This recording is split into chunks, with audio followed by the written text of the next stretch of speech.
Bom dia, meus irmãos. Eu gostaria de novamente convidar você a abrir a sua Bíblia na carta de Paulo a Tito e novamente nós lermos nessa meditação de hoje apenas o versículo 1 do capítulo 1 de Tito. Nos diz assim: Paulo, servo de Deus e apóstolo de Jesus Cristo, para promover a fé, que é dos eleitos de Deus, e o pleno conhecimento da verdade, segundo a piedade. Ontem, na nossa meditação, nós falamos dessas duas características de Paulo nessa introdução, de como ele nos ensina o que é ser servo e ser apóstolo do Senhor Jesus Cristo, e de como essas lições são realmente importantes para a nossa vida, para entendermos o propósito do nosso viver. Mas hoje nós falaremos aqui sobre a continuação desse ensino de Paulo a respeito agora do propósito do ministério dos servos de Deus. Veja que na continuação desse versículo ele diz que o seu serviço a Deus e o seu apostolado a Jesus tem o propósito de promover a fé que é dos salvos, que é dos eleitos de Deus.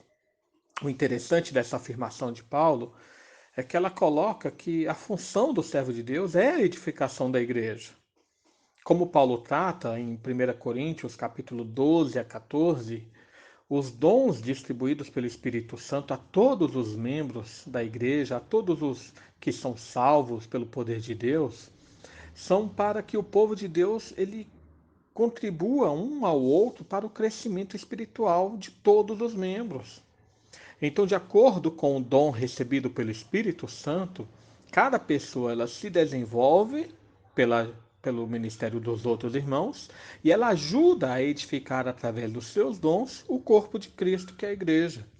Por isso, Paulo, no restante de toda essa carta aqui a Timóteo, ele vai mostrar a Timóteo, a Tito, melhor dizendo, a Tito, como ele deveria cuidar de cada igreja, como ele deveria edificar e tratar cada irmão, de como ele deveria administrar a casa do Senhor de forma que a igreja crescesse, promovesse o seu crescimento e o seu desenvolvimento. Mas perceba que Paulo aqui coloca que essa fé é dos eleitos de Deus. O que ele está falando, irmãos, é que Deus estabeleceu desde a eternidade aqueles que seriam salvos e também estabeleceu a herança da fé que esses salvos então receberiam. Portanto, todo crente eleito, ele tem a capacidade e a responsabilidade de crescer e desenvolver a sua vida cristã para o serviço na seara do Senhor.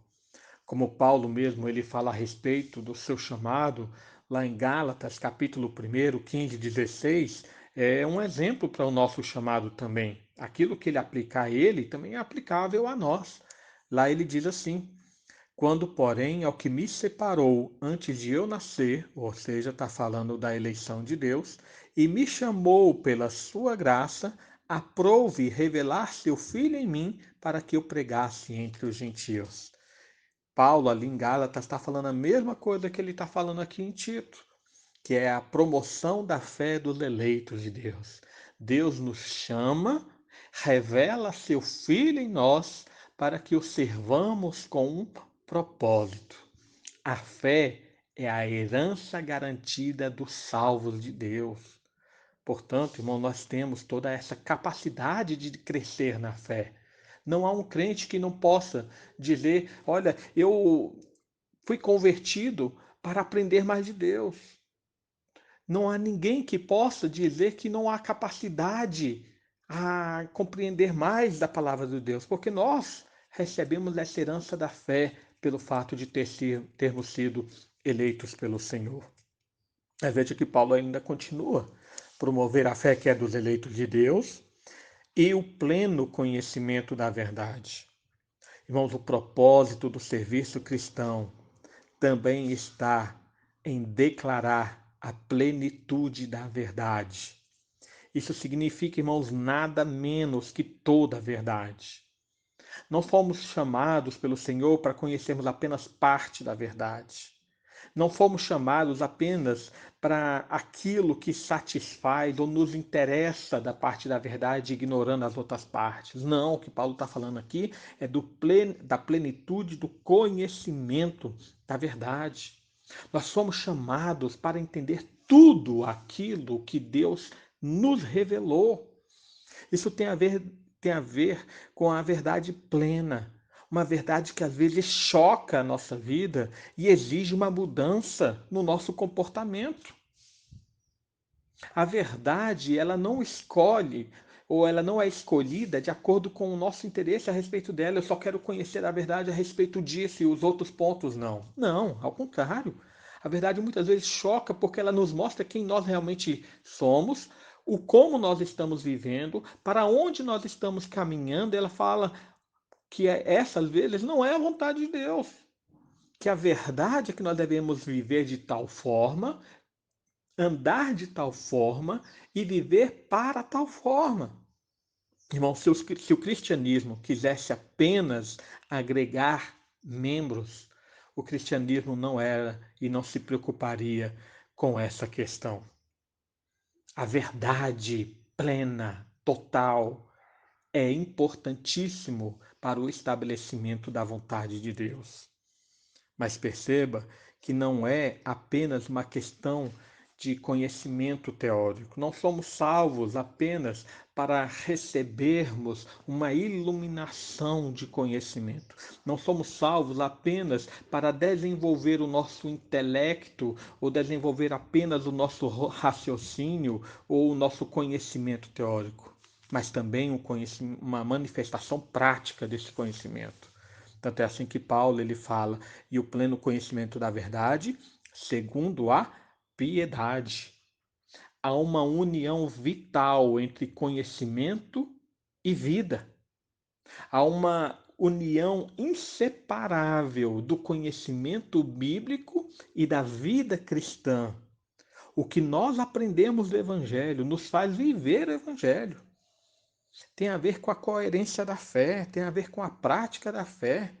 Algo que Paulo aqui, conforme a gente já meditou numa live, Paulo ele cita a respeito dos falsos mestres, lá no versículo 16 do capítulo 1 aqui de Tito, dizendo, no tocante a Deus, professam conhecê-lo, entretanto o negam por suas obras.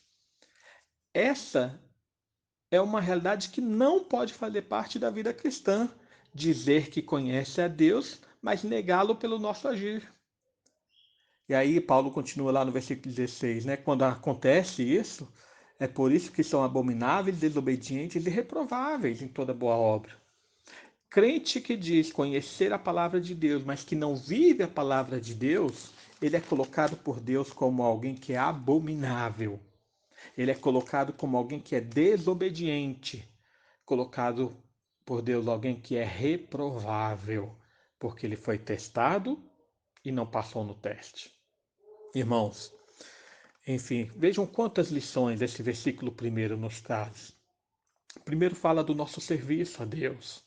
Paulo coloca a si mesmo como exemplo desse serviço. Ele foi chamado para ser servo de Deus, foi chamado para ser apóstolo do Senhor Jesus, mas todo esse chamado tem um propósito, que é o mesmo propósito de todo crente.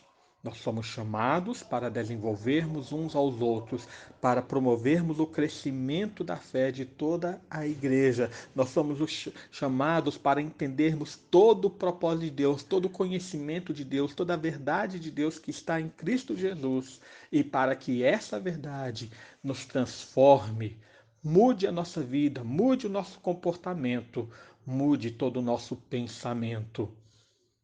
Nós somos salvos para crermos e vivermos na fé. Que o Senhor nos abençoe. Amém. Oremos. Pai amado, que mais uma vez nós nos coloquemos diante de Ti e que o Teu Espírito Santo venha agir em nosso coração, ó Pai, abrindo a nossa mente para o entendimento da Tua palavra. Que a plenitude da Tua verdade venha sobre a nossa mente, o nosso coração, iluminando o nosso entendimento para que possamos ver a Tua vontade, vislumbrar, Senhor, a Tua glória e andar de conformidade, Senhor, com aquilo que Tu nos chamaste. Para Te servirmos em toda boa obra, para que possamos, Senhor, trabalhar na Tua seara, para o louvor do Teu nome e no fim de todas as coisas, glorificarmos porque o Senhor fez muito por nós, em nós e através de nós. É o que nós clamamos em nome de Jesus. Amém.